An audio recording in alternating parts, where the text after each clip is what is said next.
कि Tata Sons wins Air India, यानी टाटा ने एयर इंडिया को जीत लिया है। कहां जीत लिया है साथियों? हाल ही के अंदर 18,000 करोड़ रुपए में बोली लगाकर जब एयर इंडिया को बेचने के लिए सरकार ने बोलीदाताओं को बुलाया कि आइए और इसे खरीद लीजिए। आप जानना चाहेंगे कि सरकार क्यों बेच रही थी, वो भी हम बताएंगे, लेकिन फिलहाल आप सुर्खी जाने कि भारत सरकार ने 18,000 करोड़ में एयर इंडिया को बेच दिया है टाटा सन्स को। इतिहास बताते हैं।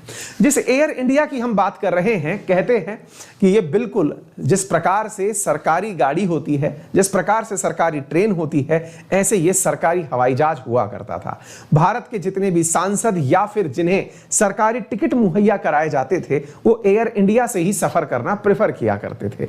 टाटा एयरलाइंस, जिसे आप अब एयर इंडिया के नाम से जानने वाले हैं। एयर इंडिया के पास वर्तमान में 172 एयरक्राफ्ट हैं।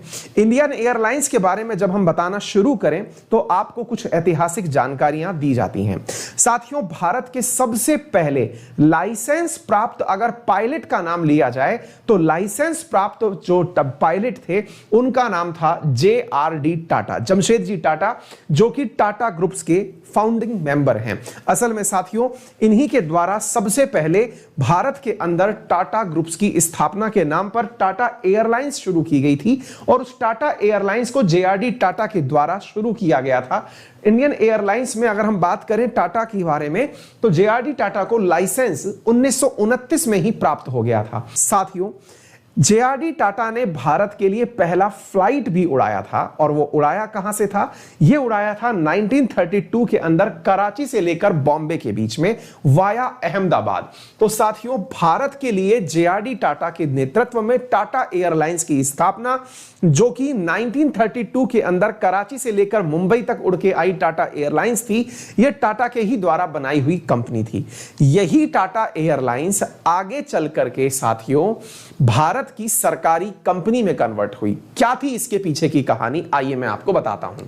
जैसा कि आप सबने देखा कि 1932 के अंदर टाटा एयरलाइंस काम करना शुरू कर चुकी थी, लेकिन दुनिया में धीरे धीरे टाटा एयरलाइंस का कारोबार बढ़ना भी शुरू हुआ। अंग्रेजों की हुकूमत उन दिनों भारत पर हुआ करती थी, अंग्रेज जाने की तैयारी कर रहे थे, लेकिन वहीं दूसरी तरफ दुनिया में विश्व युद्ध की सुगबुगाहट थी। 1939 से 1944 के बीच में सेकेंड वर्ल्ड वॉर शुरू हो गया। सेकेंड वर्ल्ड वॉर शुरू होने के कारण पूरी तरह से दुनिया का एविएशन मार्केट, जिस प्रकार से आज कोरोना काल में यात्रियों ने आना जाना बंद कर दिया है, बिल्कुल वैसे ही सेकेंड वर्ल्ड वॉर के समय यात्रियों का आना जाना पूरी तरह प्रतिबंधित सा हो गया था, क्योंकि सब या तो एक ग्रुप में थे या दूसरे ग्रुप में थे, देश बंट चुके थे। ऐसी स्थिति में टाटा एयरलाइंस घाटे में जाना शुरू हो गई। केवल यही नहीं, दुनिया की बहुत सी कंपनियां घाटे में गई। ऐसी स्थिति में 1946 के अंदर टाटा एयरलाइंस का नाम बदल करके एयर इंडिया कर दिया गया। टाटा एयरलाइंस, जो कि इस समय घाटे में जा चुकी थी, देश की आजादी के बाद देश को अपने लिए भी कोई एक एयरलाइंस चाहिए थी। ऐसी स्थिति में भारत के प्लानिंग कमीशन ने, यानी कि योजना आयोग ने प्रस्तावित किया कि क्यों ना घाटे में चल रही प्राइवेट कंपनियों का राष्ट्रीयकरण कर दिया जाए। राष्ट्रीयकरण करने का अर्थ होता है कि उन्हें सरकार अपने नियंत्रण में ले ले, ताकि घाटे में चल रही कंपनियों को घाटे से निकाला जा सके और सरकार उनमें ज्यादा धन लगाकर उन्हें ऊपर उठा सके। हुआ भी यही। साथियों, भारत ने अपने यहां पर एक कानून पारित किया जिसका नाम था एयर कॉर्पोरेशन एक्ट 1953। इस एयर कॉर्पोरेशन एक्ट के तहत भारत के जितनी भी विमान सेवाएं हैं, इन सभी विमान सेवाओं का राष्ट्रीयकरण किया गया और राष्ट्रीयकरण के माध्यम से ये जो इंडियन एयरलाइंस थी, इसे भारत सरकार के द्वारा अपने पास ले लिया गया। 2007 से 2 साल पहले ही भारत सरकार ने अपनी इसी एयर इंडिया और इंडियन एयरलाइंस से एक सस्ता विमान और निकाला, जो कि सस्ती सरकारी सेवाओं के लिए, जिसे ट्रेन के अंदर गरीब रथ कहते हैं, ऐसे हवाई जहाज का गरीब रथ निकाला गया। उसका नाम रखा गया air India express. Air India express भी एयर इंडिया की ही ब्रांच के रूप में निकाला गया था, लेकिन 2007 में भारत सरकार ने इन तीनों कंपनियों को मिला दिया।